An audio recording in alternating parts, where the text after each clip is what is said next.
This is Cheryl Tan, and you're listening to Chasing Dreams with Aimee J.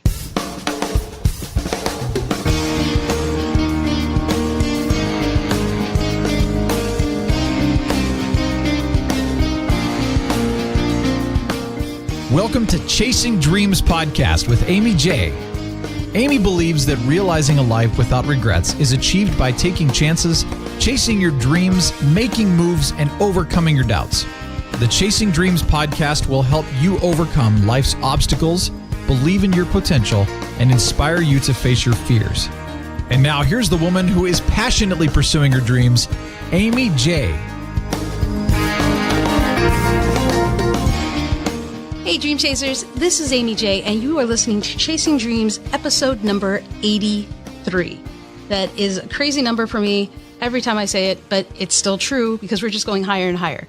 And today we are bringing you a wonderful lady who is on the show and who is spending her morning on a Saturday to share her journey with you guys and just answer some questions. And, we had to start recording because we were having a great conversation beforehand.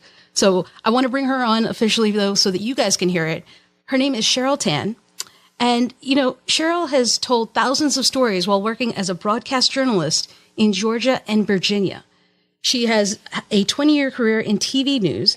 And now Cheryl shares those interviewing and storytelling skills with business owners who want to tell the stories of their companies through video or through media.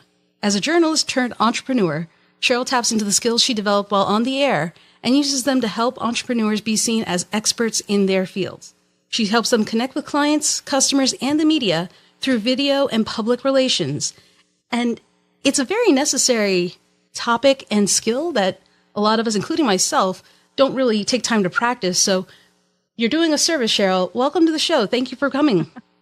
Aimee, thank you so much for saying that. Sometimes we just don't feel the value of what we do, but I love it. I love talking to people and hearing about what makes them tick, what gives that spark. Like when you're talking to somebody and you can see it in their eyes, you can hear it in their voice, that they're excited about something.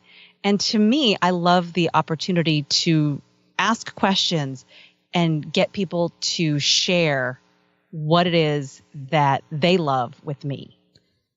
Guys, I met Cheryl at DC Podfest about, I want to say a year and a half, 2 years ago or something like that. Yeah. And we had sat down at a table with another individual, I think it was Todd Cochrane. Mm-hmm. And we were just talking. And it was so natural and so smooth. And I was like, I didn't know what Cheryl did at that time. But in my head, true story, in my head, I'm like, man, she could be an interviewer. She such great questions. And I'm just like captivated. Then come find out that is her background. So it makes sense. And Cheryl, we were talking earlier about, finding your voice. And we were talking in a specific instance, but in general, with the clients you work with in your 20-year career, do you find that people have trouble finding their voice, not just necessarily for a podcast, but in life? Oh, absolutely. I mean, I think I can use my story as a great basis for this. I mean, I grew up in Northern Virginia. I went to a great school. I went to the University of Virginia. And you think you go to school, you work hard in high school, you get into a good college, and you think you know what you want to do. And life takes you in different directions. So your journey just it changes as you change, as you grow, as you mature. So I went in as thinking I was going to be a business owner. I was going to get into the commerce school at UVA. It didn't turn out like that. It turned out that I really should have listened to what I love doing, which is writing. I was an English major, and that moved me into working with the school newspaper and working at a radio station in Charlottesville. And from there, the news director there was like, yeah, I think you should do TV. And I was like, I don't even know what that is. I could never do this. And, your path goes where it's meant to, I think. And, I had no idea what I was doing at that point in time. And if anybody remembers my first on-air performance in Macon, Georgia, you'll know that. I had no idea what I was doing. But no, I think we learn from each other. I'm a big believer in learning from each other. So that's helped me figure that out. And so when I talk to people, to answer your question about people having trouble kind of sharing their message and sharing their story, I think it depends on where they are in life, right? And how comfortable they are with what they're doing. Well, in using your story, which as a side note, what was the business you were thinking of going for? Had no idea.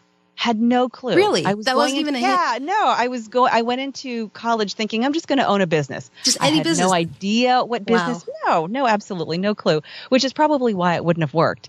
And I'm really glad that I tapped into what I really enjoyed, which was writing and then connecting with people on stories. Because I was, as a newspaper reporter for the campus newspaper, I had the opportunity to meet people in the community and ask them what they were passionate about things happening in Charlottesville and in town. And that really got me on the journey of listening to people. And that really is a critical part of all of this, is listening and just having that curiosity. So you were saying, being an interviewer, I'm just nosy. I think that's what it is. I just have to know. Have to know about people.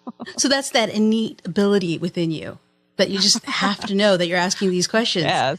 And so is that what, it's interesting because when in college, it's a running joke, because in college I went through probably 4 major minor changes in the sense of chemical engineering to computer science to math. And, we're always discovering ourselves and allowing ourselves to do that. But you were doing business and you were doing what you loved on the side. Did you kind of want to figure out, how can I get something I love still a piece of it up as a part of my college experience? Is that why you joined the newspaper? I felt like as an English major, I was never going to get a job. And so, that might not be wrong. Yeah, exactly. I don't know. So I decided to try and take the love of literature and writing and see if maybe that could help me find employment after college. And so that's why I went to the newspaper. And reporters don't make a ton of money coming out of school. So I clearly wasn't doing it for the money. Cheryl, I don't know what you're talking about. The movies tell me that you guys do a great job and your money is there. It's like lawyers. You should be making 6 figures. Oh man, right out of school? No. Guys, you heard it here. It's a fallacy. Yeah, that's right. Exactly. My first TV job, I made $15,000 a year. I actually am in shock about that. Really? Yeah, absolutely. Absolutely. Hopefully it's a little bit different now, but who knows? Who knows? That's true. I mean, different mediums and stuff, but right. Even then when you took that job, at that point, that wasn't I'm still trying to decide if this is what I love, or was that, let me see what happens? I would have to say it would be a let me see what happens. Okay. I'm that kind of person to work and work and work to make something work. And if it doesn't work the way I want, I'm moving on to the next thing. So for sure, when my mentor at the radio station said, well, I think you should try television, had never occurred to me before she said that. I said, that sounds like something interesting for sure. Something where I can use my writing and my interviewing skills and learn something new being on camera and creating video clips and putting all that together, merging video with words and creating stories. That sounded fascinating to me. And so I did what most people back then did in trying to break into TV news is I got internships in TV stations. I worked for free in a couple of places. On the side, while working, I would make a resume tape. So I'd make a video reel of myself doing stories and interviewing people and doing stand-ups. So you're standing in front of the camera and telling a story. And I'd send that out and I got a job. I got a job offer in Macon, Georgia. So that's where I started. I've never seen the behind-the-scenes process of newsmaking or reporting. Is it similar to what we see because oftentimes a courtroom and law shows that we see isn't the full story, right? A lot of it's settled before it goes to court. Is that the same kind of concept for people who are interested in being a reporter? Oh, man. If you ever want to be a reporter, first things first, you should probably do an internship at a TV station to see that it's not glamorous. It is absolutely not glamorous. And when I first started in TV news, way back when, like a million years ago, I worked at a TV station that had one 30-minute newscast. So it was a 10 p.m. newscast. That was it. And we had, I think, maybe 4 or 5 reporters working for that show. It's just about perspective. We were so new in the business. We didn't think we'd make air many times. It was running around, shooting tape, editing that tape, voicing over, putting in video, and then at 10 o'clock, it's going live.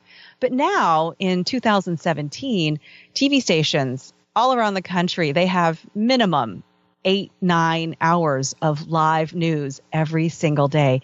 So it can be a madhouse, especially in times of breaking news, a madhouse. There is a deadline at every corner for a reporter. And so you have to be really good at managing your time, at quickly getting interviews to share their story. So that's where I got really good at that. At writing those pieces and editing them all together in order to go live on the news. It takes a lot of practice, I have to tell you. So that's why in the beginning, you're not as good as you will be after having years in the business. Well, if you don't mind me asking, because when you say in the business, you were in the business for over 20 years. Right. And that's right. a wonderful, I mean, to me, I think that's a great amount of time. I mean, 20 years. But I know that there are some fields where they're like, oh, that's early or that's late. Is that something there? Or do you feel like you did everything you wanted in the field? It's funny that you asked that. So I loved, I'm going to say this again. I loved my career in TV news. Like, it brought me so many opportunities. I met so many incredible people. I learned about so many different walks of life through being in television news. But there was a period of time in 2014, and that was it was just before my 20-year mark. I looked around, and I was an anchor at that point. So I was in the studio, and I just looked around and I thought, I love this, but I feel like I can do something more. And I think probably the people who listen to your show, Aimee, have felt that, right? You feel like I am in a good place. Like, people tell me how great it is, but I personally feel like there can be something more. And so I listened to that. I was like, okay, well, if I want something more, what is that? Because I've worked so hard to get here. I've worked so many hours to get to this point. It's a competitive business. If I leave, somebody else is going to take my place. And am I okay with that? And so at that point in time, I thought, I would like something more. I want something a little bit more family friendly time-wise, because I worked a morning show, meaning I got up at 2 a.m. And while I was there for my children in the afternoon, I was tired. 2 in the morning, yeah. Bone tired. Yeah. 2 in the morning is not that glorious lifestyle. It is not glorious. I mean, I had makeup on by 3:30 in the morning every single day. So I thought, what else could I do? And I think I did what a lot of other people do as they try and figure out, as they have a full-time job or they have a pretty good gig and you're trying to figure out how to change and do something else, is you look at your options. And for me at the time, I looked at, well, what do I know how to do? I know the news business. I know how to tell stories. I can write. And so I just started getting odd jobs. Like, I would take the situations I was in. So if I was at the grocery store or the people I met on a daily basis, like my tax accountant, I would just ask them, hey, do you need help with like your newsletters or writing or any sort of outreach, like media outreach, not knowing where that would take me. And people were like, yeah, I would like that help. And so I started getting like small clients while I still had a job that didn't interfere, like no conflict with the job I was doing, but just to see, like, could I do something on the side? Can I make some money? And then I took the leap in June of 2014. And that's an interesting approach, because in interviewing dream chasers like yourself and a number of other people through the course of the show, and just talking to some people, I've noticed that there are a few different mindsets, right? One, let me keep the day job and let me just test out this other thing. to I got to go all in, or it's never going to happen. I don't mean it if I don't. And, then there's that, I just can't do it. It's not worth the risk. It may not work out. I just don't do it. Right. And that seems to be the spectrum. Did you feel that you were giving it your all when you were testing it out? I mean, because if it was different and you tried it and it didn't necessarily work out, you had one or two bad ones and you went back to news full time. Do you feel that you gave it all when you were testing it that way? No, I don't actually. I was just sort of dipping my toe in the water, if you will. I don't know if I would have done it any differently, but you're right. You're exactly right. Everything you said, exactly right. That for me, at least, I was just testing. So I wasn't like making 4 phone calls a day and booking calls with people to talk with. I was just like, as I was out and about, I'd ask people. And I mean, that's not really a strategy, but it's what I did at the time. And it was enough for me to say then, okay, here's my date. And after this date, I'm going all in. Which is, fantastic because it did work out for you, right? Yeah. And absolutely. I'm so happy to hear that you have at least a schedule that you're comfortable with now. You get to spend time with family. You're doing what you enjoy. And you've been doing it, what now, 2 years? Yeah, 2.5 years. How are things going? It's going great. It really is. And, we've been talking throughout the show about sort of journeys and pivots and changes. So when I speak with people, like I do some local speaking and they ask, how did you get the gumption, the courage to leave something that you've always known? So the only thing I've ever known in my adult life is talking in front of a camera and reading a teleprompter. Yeah. That's all I knew. And I think it was just a faith, right? A faith in yourself and a faith that you can do more, that you can serve people in a different way. So in the beginning, when I first started All In, it was all about public relations and helping companies create relationships with journalists who have been my friends, right? So journalists are my friends and I know how the process works, and I was helping them create those connections with those journalists. And then I started to think that I'd like to empower people more, because while getting media for your company can definitely help, it can definitely move the needle in your business and create opportunities and bring business to your door if done correctly. I wanted to empower people to help them tell their story through video. Video is one of those things that will not go away, good or bad, right? You have to sort of know how to speak on video, whether it's a video conference call or if you're on stage. People need to see you these days. And in order to connect with you, it's important to be able to share your message on video, on any sort of conference call, even through audio. It's sort of the same kind of thing, is to be able to tell your story in those ways. So it really is the opportunity and the availability for you to tell your story in a compelling way. And so that sort of is my second prong, I guess. So it's media relations, media outreach, public relations, and then empowering people to share their own stories on video, on audio. And it's all about telling your stories in a way that helps you and helps your audience.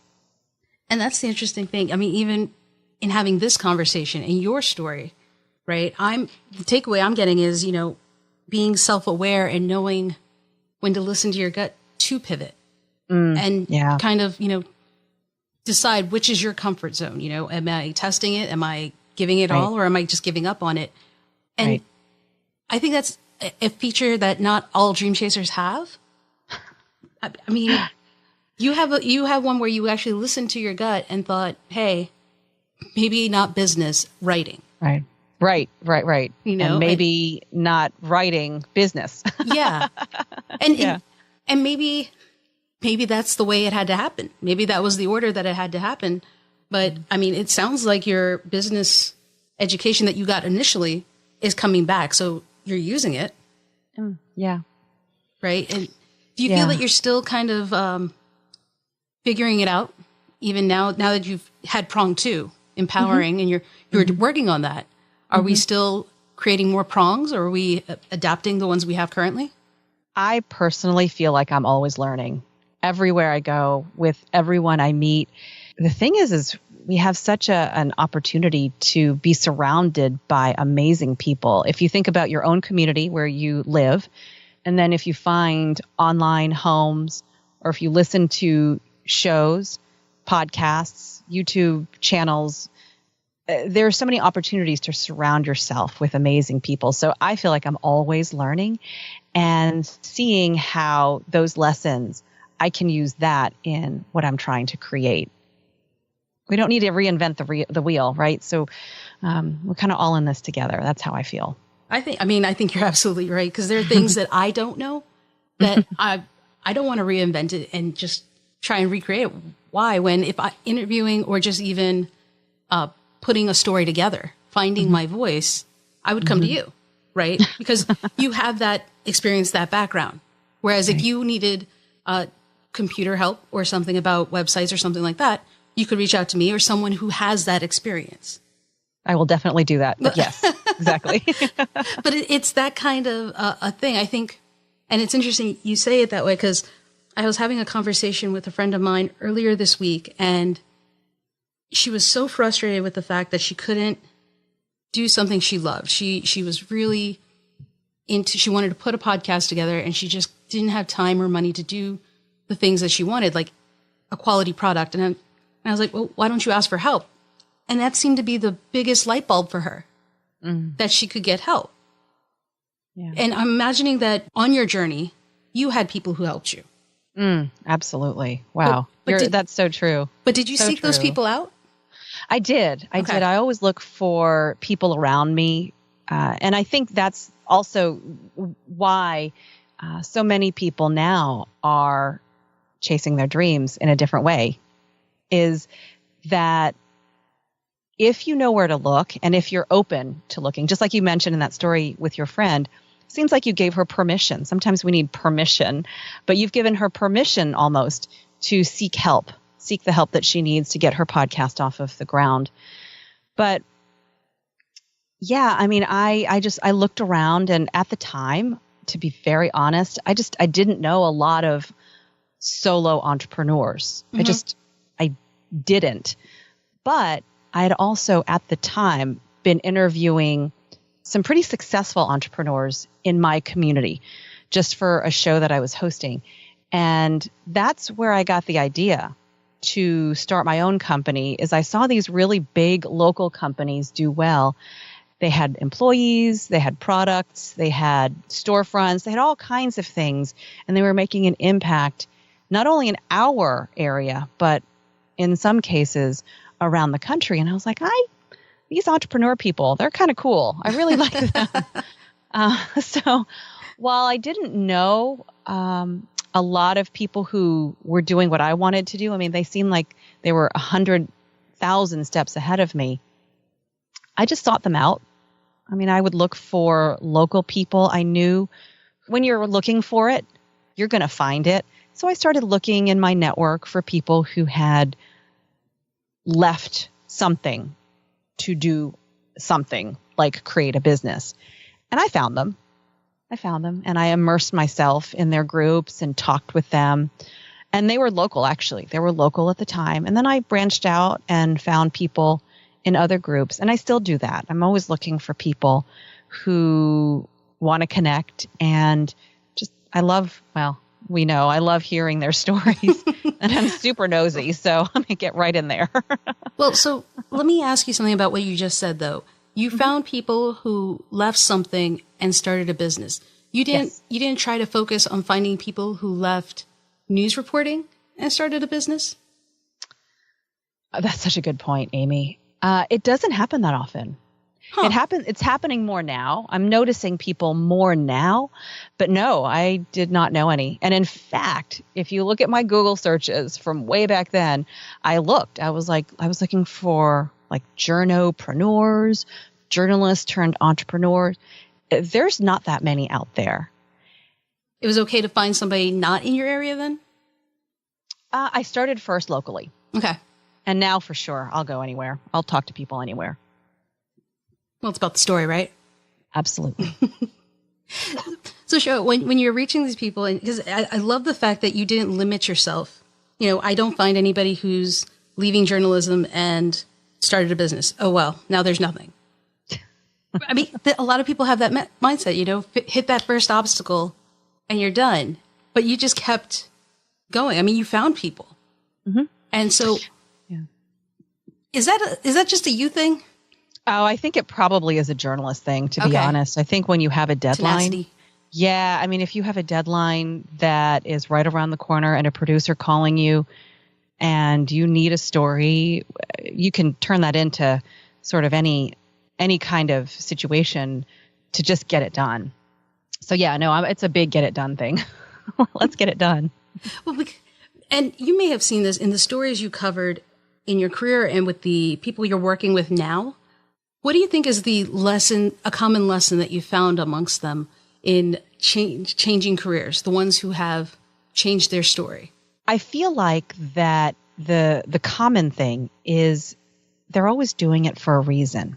And I love that part, is they're always leaving their corporate career or something that's cushy or something that they've always known.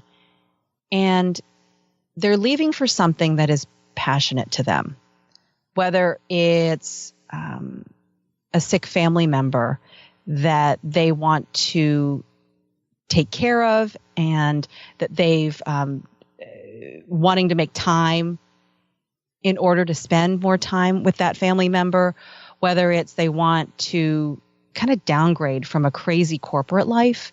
It's a passion to help other people that has sort of moved them over the hump. I mean, if you think about business, and I mean, you're in business too, Aimee, that, I mean, there's a lot of hurdles. There's a lot of things that is not in the general knowledge category when you're talking about getting clients and marketing and closing deals. And then, I mean, taxes, the business structure, that alone, and the finances. Yeah. I mean, there's just a lot that happens.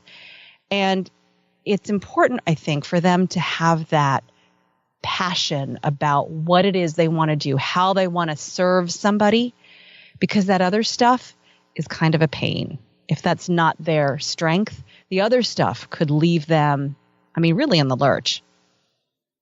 Yeah, I think that's a very common thing. And for people, it really is. I mean, with the people who are chasing their passion, a lot of people say it's the why. I mean, you've heard of that, right? It's what is your why? That is what will move you. That is what will drive you. And absolutely. That seems to be the one thing some people don't know or don't realize what it is. Do you have a suggestion on how you can figure out what your why is for anyone who's been struggling with that? Such a good question. How to find that why? For me personally, when I talk to people, when I talk with clients or people who sort of need a focus, is it comes out pretty naturally once you talk with people. And so that is probably my best suggestion, is to find someone to talk with. And it doesn't necessarily have to be a friend. It can be, maybe somebody you find online who is business minded. But if you can articulate what it is you do and how you serve, that to me is the biggest barometer of your moving forward.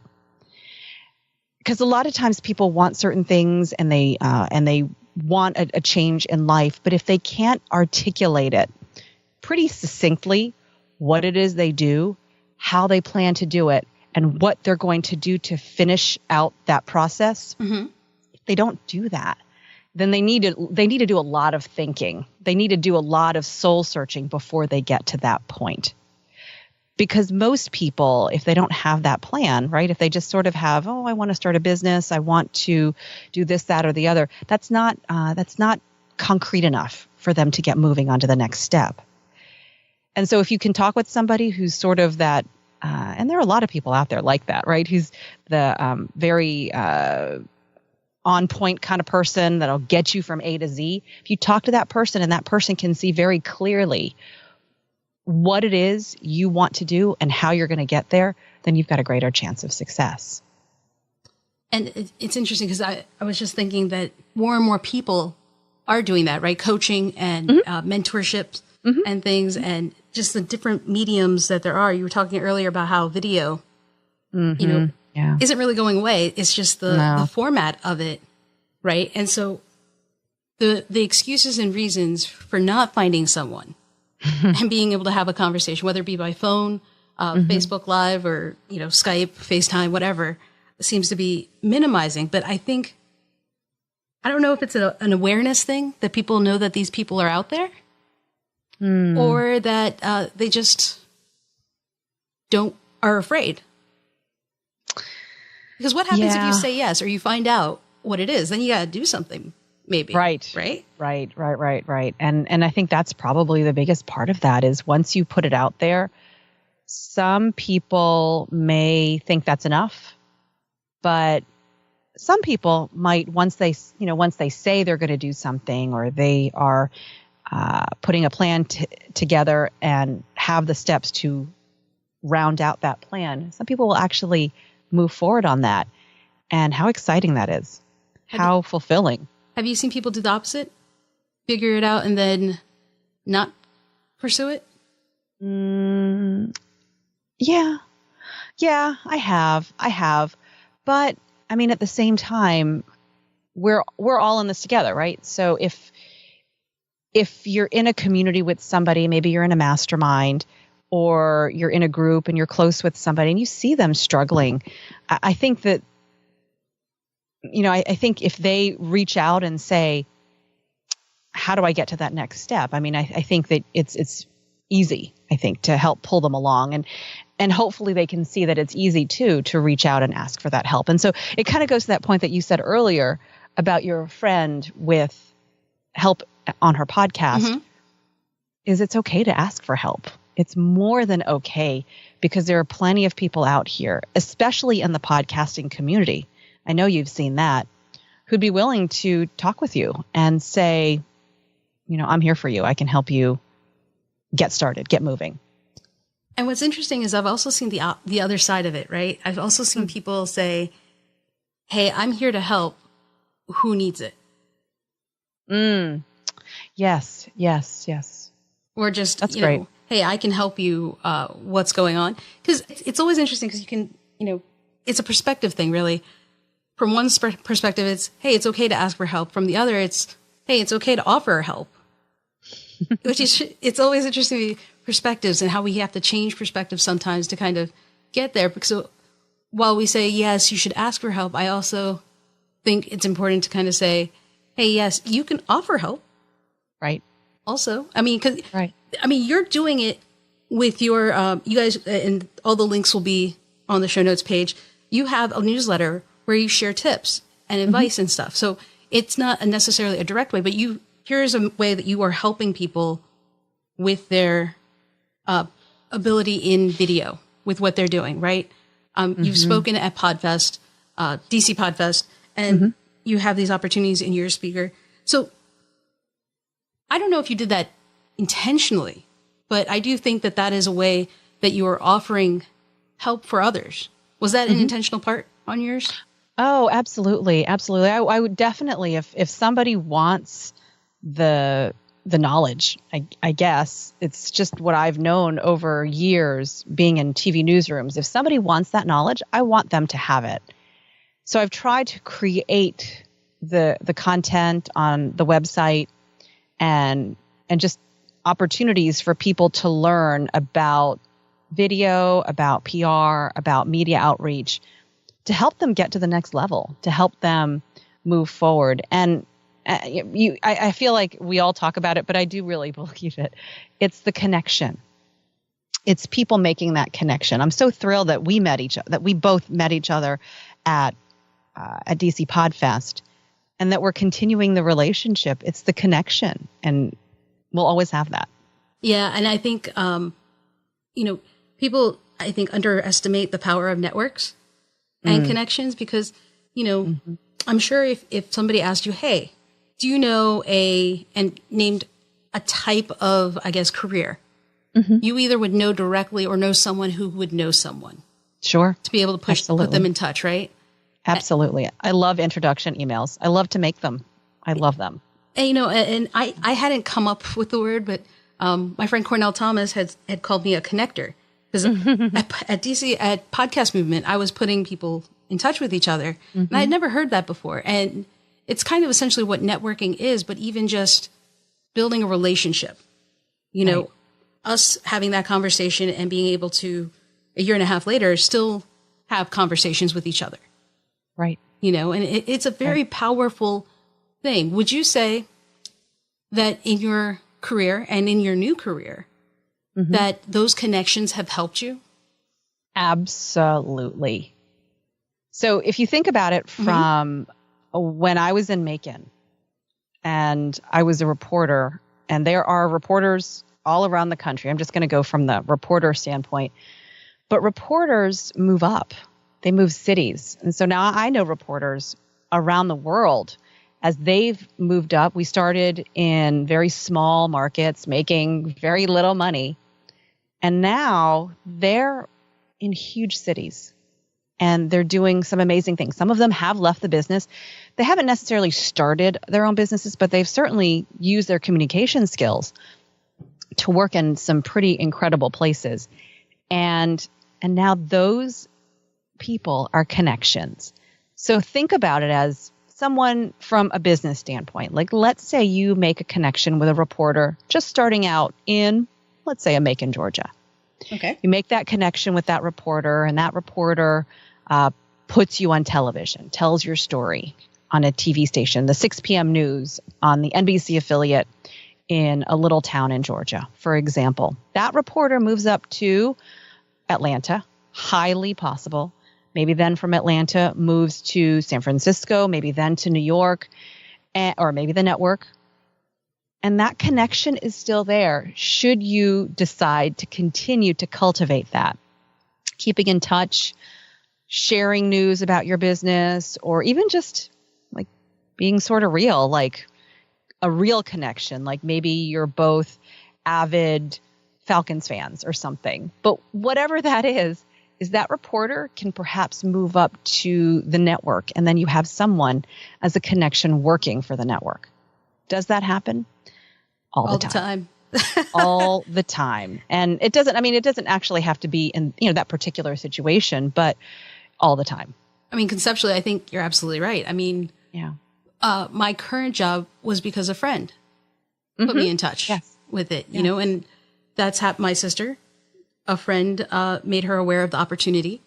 You know, there are a number of times that happens, and we're not saying, and just to be clear, you're not saying that they have to have 24/7 or even just 7 days a week communication with these people, right? No, I mean, so I've worked in Macon, I've worked in Richmond, I've worked in Virginia Beach, and there are people who, some of them still keep in touch with me from my past cities. It's not every week, it's not every year even, but every few years, hey, it's great. You know, do you remember we met at this story? And sometimes I do. And then they just tell me what's going on with them. I'm like, that's awesome. Thanks for connecting.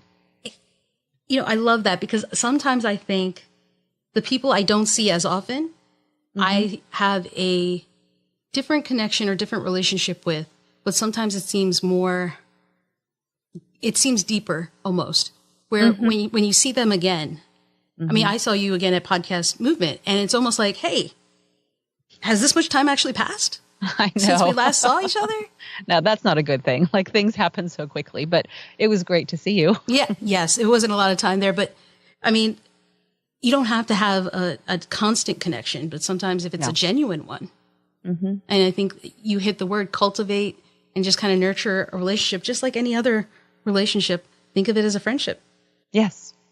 Almost. Absolutely. Yes. Now, Cheryl, before we end the show, one of the things I ask is the last question, which for you is, what is one action you would tell someone who's chasing their dream to take today? Well, this is not fair, I think, but because you sort of said it in your question, but it is to take action.